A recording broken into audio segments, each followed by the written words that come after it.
오늘 본문이 되는 베드로후서 3장 말씀은 신학자들 사이에 굉장히 논란이 되는 구절입니다. 이 옥에 있는 영들에게 선포하시니라라는 이 구절의 해석 때문에 굉장히 논란이 많은 구절인데, 그래서 우리에게 더 큰 은혜가 되고 이 부활의 삶을 살아가야 되는 우리들에게 더 큰 의미로 다가오는 것 같습니다. 오늘 이 말씀 한번 잘 따라와 보시면서 오늘 우리에게 준비된 하나님의 은혜를 경험하실 수 있게 되기를 바랍니다. 예수님이 부활하신 후부터 성령 강림절까지가 50일입니다. 근데 우리는 그 절기를 교회력으로 기쁨의 50일, 얼마나 기쁘고 좋습니까? 주님이 부활하셨으니까 그렇게 부릅니다만, 당시에 예수님의 제자들 입장에서 볼 때는 굉장히 모호한 시간이었다, 이렇게 볼 수 있습니다. 예수님이 부활하시고 나서 그때부터 50일간 제자들과 꽁꽁 붙어 있으면서 제자들에게 안심시켜주고 말씀하신 것이 아니라, 예수님이 엠마오도 가셨다가 여기도 가셨다가 이리저리 다니시면서 상처받은 제자들 마음 위로하시고 회복시키는 일을 하셨기 때문에, 보였다가 안 보였다가, 문을 통과했다가 손으로 만져보라 그랬다가, 뭔가 굉장히 모호한 시간들이 연속되고 있다는 것을 우리가 알 수 있습니다. 그러므로 제자들에게 있어서 이 50일은 기쁨의 50일이라기보다는 어떤 혼돈과 갈등과 의심으로 가득한 그런 시간들이다, 이렇게 볼 수가 있겠습니다. 제자들만 그런가요? 우리가 기쁨의 50일이라고 부르기는 하지만 우리 역시 이 부활절 이후 지금 한 달여가 지났는데 끊임없이 이 시간들이 혼돈과 갈등과 모호함과 의심 속에서 지나고 있는 것은 아닌가? 아침에는 분명 하나님이 함께 해주시는 것 같고 성령의 임재를 경험한 것 같았는데, 오후 시간이 되니까 갑자기 어떤 사람이 나를 힘들게 하고 직장 동료가 상사가 나를 고통스럽게 만들고, 그래서 기도 제목이 생기고 마음에 의심과 갈등이 생기는 그런 일들이 우리 가운데 지속적으로 펼쳐지고 있다라고 하는 것이죠. 이 제자들의 혼돈과 갈등과 의심이 종식된 것은 성령 강림 이후입니다. 그러니까 주님이 부활하시고 나서 50일이 지난 다음에 사도행전 2장의 성령 강림이 임한 이후에 초대교회 성도들이 변화된 삶을 살기 시작했습니다. 그 증거가 사도행전 2장 3장에 어떻게 드러나냐면, 물질을 서로 유무상통하였다라고 기록하고 있어요.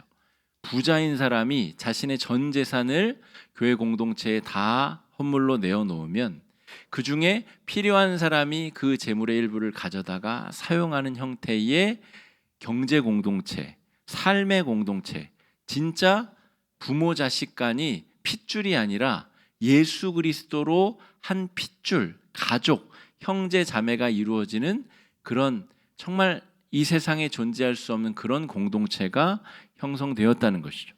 또한 스데반 집사의 순교에서 보듯이 베드로도 그렇고요, 죽음을 불사하고 복음을 증거하는 일들이 펼쳐졌습니다. 성령 강림이 임하시자 그런 일들이 있었는데, 성령 강림 이전에는 혼돈과 불안과 의심과 공포가 가득했다는 것이죠. 자, 그런데 초대교회에서도 여러 단계가 있습니다. 지금 제가 언급한 물질의 유무상통이나 순교를 각오한 복음 전파는 초기 이 예루살렘에 있었던 예루살렘 교회의 이야기입니다. 그런데 박해를 받고 사도들이 흩어져서 이제 그 로마 제국의 각 처에 흩어져서 다시 교회를 세우게 되는데, 그 교회들에서는 이런 예루살렘 교회의 멋진 모습이 점차 퇴색하고 약화되기 시작합니다. 그 증거가 오늘 이 베드로전서 3장 1절 2절에 등장하는 내용입니다. 한번 읽어보게요. 8절입니다. 8절, 3장 8절 말씀 읽어보겠습니다. 시작.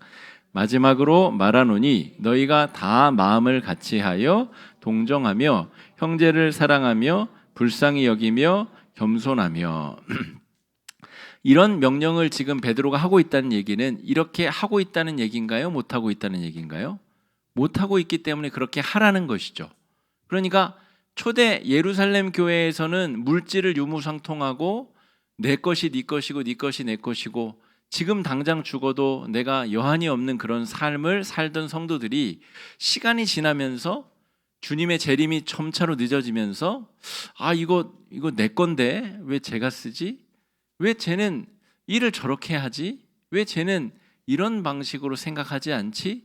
점차 너와 나의 다름의 문제에 있어서 그것이 갈등의 분쟁의 그 도구가 되었다는 것입니다. 그래서 베드로가 지금 지침을 주기를 마음을 같이 해라. 그리고 서로 동정심을 가지고 형제를 사랑하고, 이 초대교회 처음에는 이 일이 너무나 자연스러웠는데 불과 몇십 년 만에 이렇게 되어버렸다는 것입니다.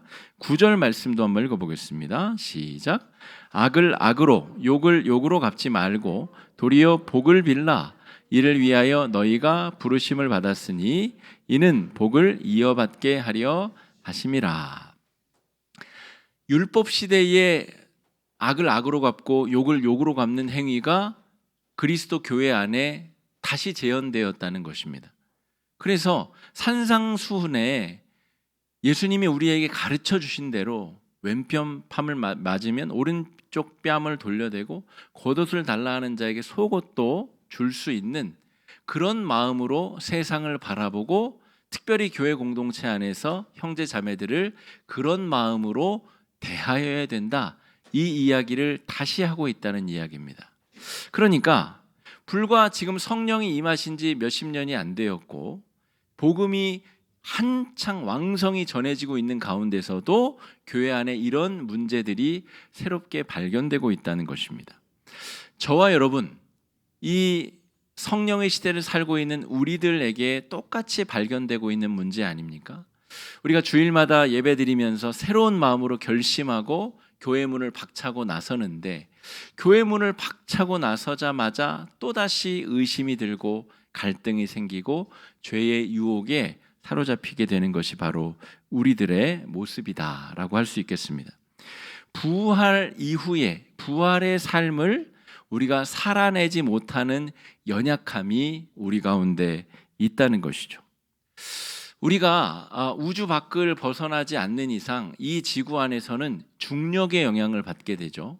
그게 바다 위에서든 산 위에서든 어디에서든 우리는 저 지구 중심으로부터 우리를 잡아당기는 중력의 영향을 받습니다.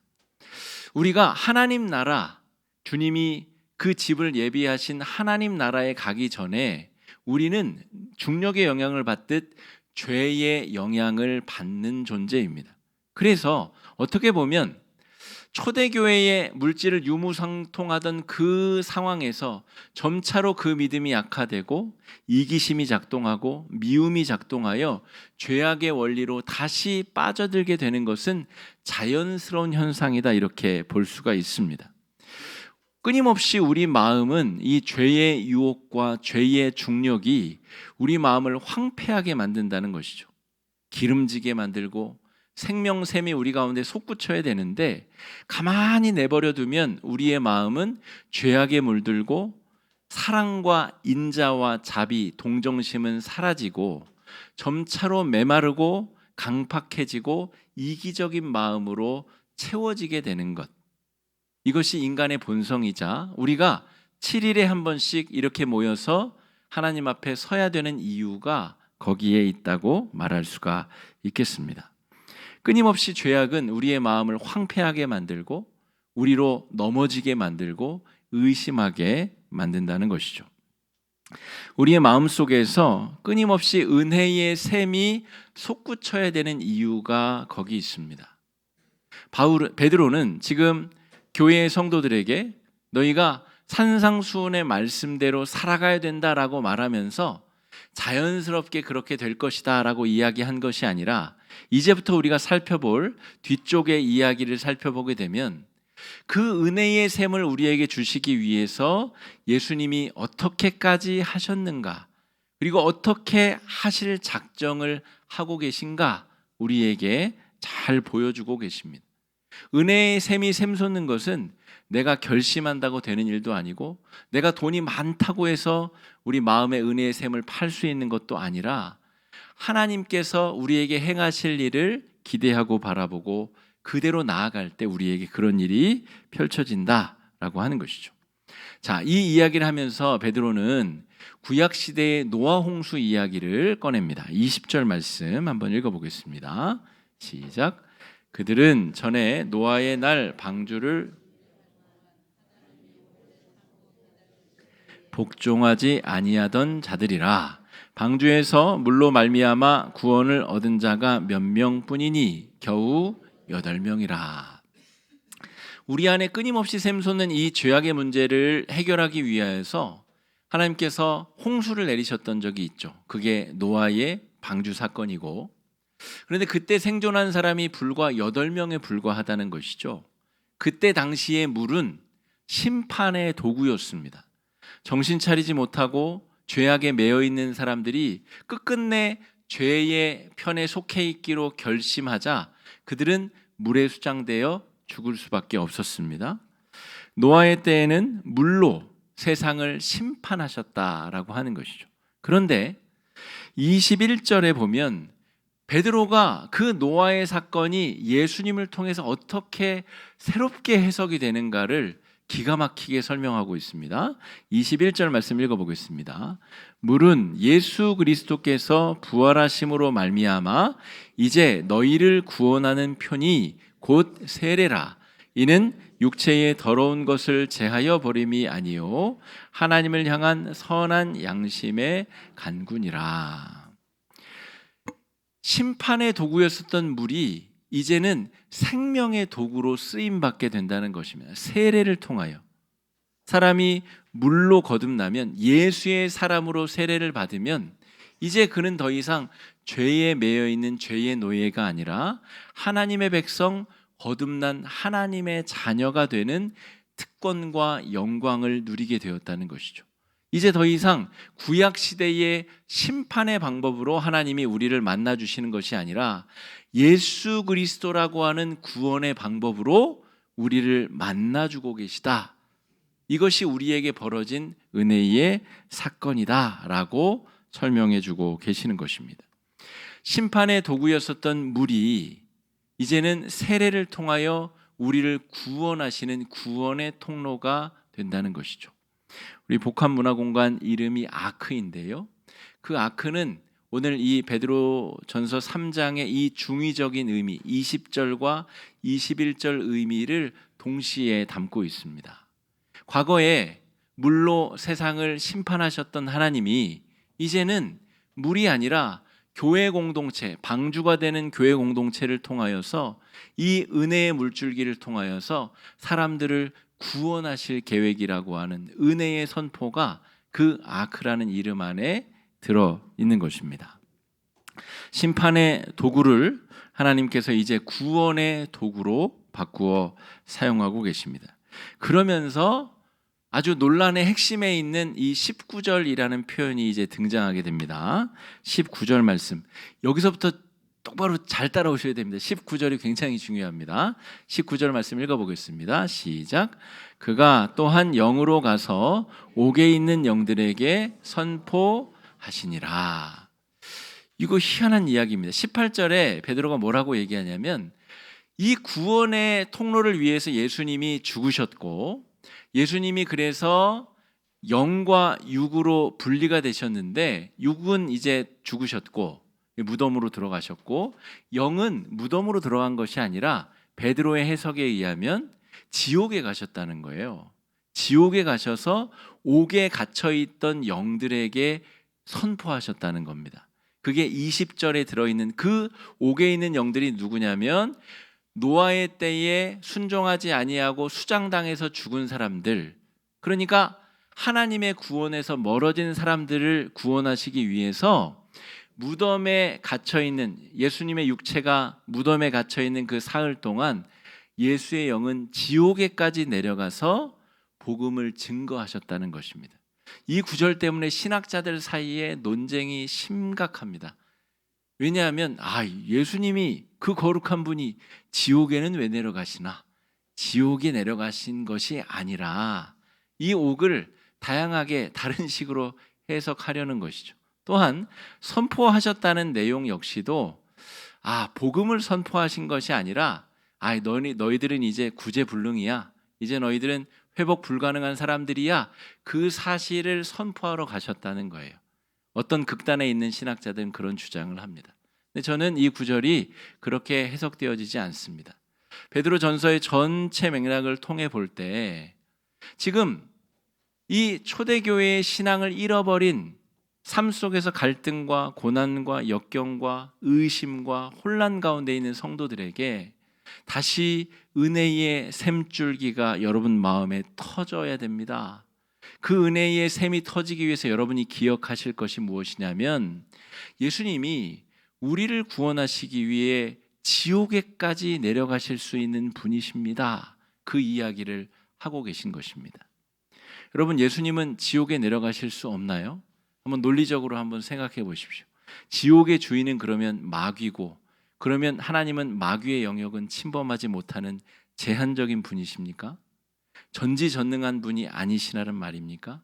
이렇게 논리적으로 따져보면 지옥 역시도 언제든 하나님께서 직접적으로 개입하실 수 있는 공간이고, 들어가셔서 그 공간에서 하나님이 하시고자 하는 어떤 말씀이든 자유롭게 선포하실 수 있는 공간이 지옥인 것이죠. 그런 의미에서 오늘 이 말씀의 진위는 예수님이 베드로에게 내가 지옥에 다녀왔다 이야기를 해주신 것인지, 아니면 베드로의 생각에 예수님이 그 사흘 동안 지옥에 가셔서 복음을 전하셨다라고 생각하신 것인지는 분명하지 않으나, 우리가 분명하게 깨달을 수 있는 것은 무엇이냐면 예수님은 우리를 살리기 위해서 지옥보다 더 심한 곳이라도 가실 수 있는 분이시고, 우리를 살리기 위해서라면 그보다 더한 수치와 모욕이라도 감당하실 수 있는 분이라는 사실입니다. 이 사실이 아침마다 깨달아지고 아침마다 느껴지는 사람은 마음속에서 생명수가 솟구쳐 오르게 됩니다. 나의 이 거듭난 생명이 그냥 나의 노력으로 얻어낸 어떤 결과물이 아니구나. 내가 부모 잘 만나서 재산 물려받아서 유복하게 살 수 있는 그런 재수 좋은 일쯤에 해당하는 것이 아니라 전능하신 하나님이 나를 위해서 지옥 불구덩이까지 들어가셔서 나를 끌어올리신 사건이구나. 그분이 아니었다면 나는 영원토록 불타오르는 그 죽음의 사망에 머물 수밖에 없는 존재였구나. 이 사실이 매일 매순간 떠올라야 된다는 것이죠. 제가 이 말씀을 준비하면서 지난 한 주 동안에도 마음의 폭풍이 여러 차례 지나갔습니다. 주중에 저를 만나신 분도 계실 텐데 아마 못 느끼셨을 수도 있어요. 폭풍이 지나간다고 그걸 다 표현하면 목사가 그러셔야 되겠습니까? 어쨌든 마음의 폭풍도 지나가고 환난도 지나가고, 정말 내가 잘하고 있는 건가 의심도 들고, 근데 그 순간순간 끊임없이 오늘 주일에 선포될 이 말씀, 주께서 지옥 한복판에 들어가 불구덩이 속에서 내 멱살을 잡고 나를 끌어올리셨다라는 이 신앙 고백이 저를 다시 회복시키고 다시 은혜의 샘이 우리 마음속에 차오르게 하셨다는 것이죠. 그것만 기억한다면 이 문장이 촉발하는 신학자들 사이의 논쟁은 우리에게는 별로 중요한 가치가 될 수 없습니다. 오히려 좋은 선물을 우리가 얻게 되는데 이것입니다. 지옥까지 가서라도 복음을 전하신 예수님이라는 이 표현은 우리 마음속에 아주 깊이 있는 이 신앙적인 의구심을 해소시켜주는 좋은 창구가 됩니다. 예를 들어서 예수 복음을 듣지 못한 채 태어났다가 죽음을 맞이한 수많은 사람들은 어떻게 되나요? 굉장히 신학적인 질문이죠. 예수의 탄생 자체를 알지 못하고 이 땅에 있다가 죽음을 맞이한 사람들은 복음을 들을 동등한 기회를 얻지 못했는데 그 사람들이 그러면 지옥에 가는 것이 하나님의 뜻이란 말입니까? 이런 질문이 우리 가운데 있겠죠. 예수를 인격적으로 만나고 지적으로 내가 예수가 하나님의 아들이심을 인정하고 나의 구주이심을 인정하는 것이 신앙 고백인데, 지적 장애가 있어서, 지적 지체 장애가 있어서, 정신적인 장애가 있어서 인격적으로 지적으로 예수 그리스도를 만날 수 없는 사람들은 어떻게 합니까?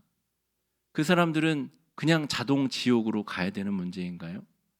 아이가 태어났는데 복중에서 아이가 사망하거나 전쟁 때문에, 사고 때문에 아이가 인격적으로 성장하고 지적으로 자라기 전에 하나님 나라 부름을 받았어요. 그 아이는 그럼 자동 지옥행이 되나요?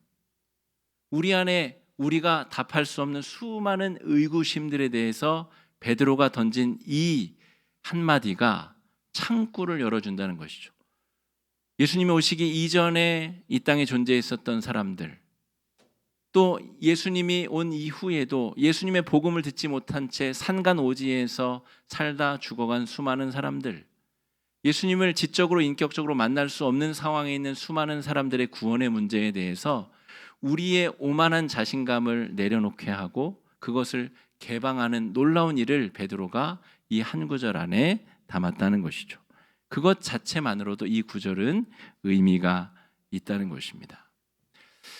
우리 자세하게 공개되지 않는 일들 중에 목회자의 스스로 목숨을 끊는 문제가 있습니다. 그런 분들이 꽤 많이 있습니다.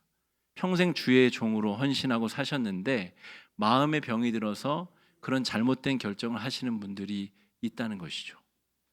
여러분, 그런 문제에 있어서 누가 선뜻 그 문제에, 우리 신앙 좋으신 어르신 중에 이제 연로하셔서 치매에 드셔서 그 신앙의 기억을 다 잃어버리신 어르신들의 문제, 그 문제 어떻게 우리가 답할 수 있겠습니까? 아무도 쉽게, 아무도 명쾌하게 답할 수 없는 이 문제에 대해서 성경 이 베드로전서 3장 19절이 모든 책임을 뒤집어 쓰고 베드로가 이 말을 하였다는 것이죠. 그거 자체로 의미가 있다는 것입니다. 사실은 우리가 구원받기 전에, 예수를 인격적으로 만나기 전에 우리가 바로 지옥 가운데 있었던 사람들입니다. 특별히 내가 잘나고 내가 무언가를 했기 때문에 구원받은 것이 아니라 나도 그 지옥에 있었던 사람이고 그 지옥에서 내가 십자가의 은혜로 정말 하나님의 100% 하나님의 은혜로 구원받은 하나님의 백성이 되었다는 것이죠. 이 사실을 잊지 않아야 우리는 겸손하게 하나님 앞에 설 수 있고 구원받은 자로서 낙심하고 낭망하지 아니하고 힘차게 다시 일어설 수 있습니다. 힘들지 않은 때가 없었죠, 그죠? 좋다, 잘 된다 이런 이야기보다는 잘 안 되고 힘들다 이런 이야기가 99%인 것 같습니다. 우리가 사는 세상에는. 그런데 그런 세상에서 우리가 어떻게 천국 소망을 가지고 설 수 있을까? 어떻게 우리가 하나님의 동행하심을 믿고 다시 일어설 수 있겠는가? 힘들고 좌절되고 낙심되고 시험이 들 때, 죄의 유혹에 우리가 걸려 쓰러져 넘어졌을 때, 우리가 지옥 불구덩이 속에 들어가셔서 나를 건져내 불러오신 주님, 한 영혼, 한 어린 양을 살리기 위해서 주님이 자기의 수치와 모욕을 다 내려놓으시는 그 예수님의 사랑을 접촉하고 만나게 될 때, 성령께서 우리 안에 그 일을 행하시는데 그런 은혜를 경험하게 될 때 우리는 다시 분연히 떨쳐 일어날 수 있게 됩니다. 지옥까지 가서라도 나를 건져 올리시는 예수님을 늘상 떠올리시는 그런 예수님을 경험하고 만나시는 여러분들의 삶이 되시기를, 그 은혜를 받은 성도답게 승리하시는 한 주가 되시기를 주의 이름으로 축복합니다. 이 시간에 말씀 의지해서 함께 기도하시겠습니다. 기도하실 때에 주님, 우리가 이 베드로 전서를 읽고 있는 초대교회 성도들처럼 낙심하고 실망하고 형제를 미워하고 원망하고 싸우고 다투고 그 은혜를 다 까먹은 사람들은 아닙니까?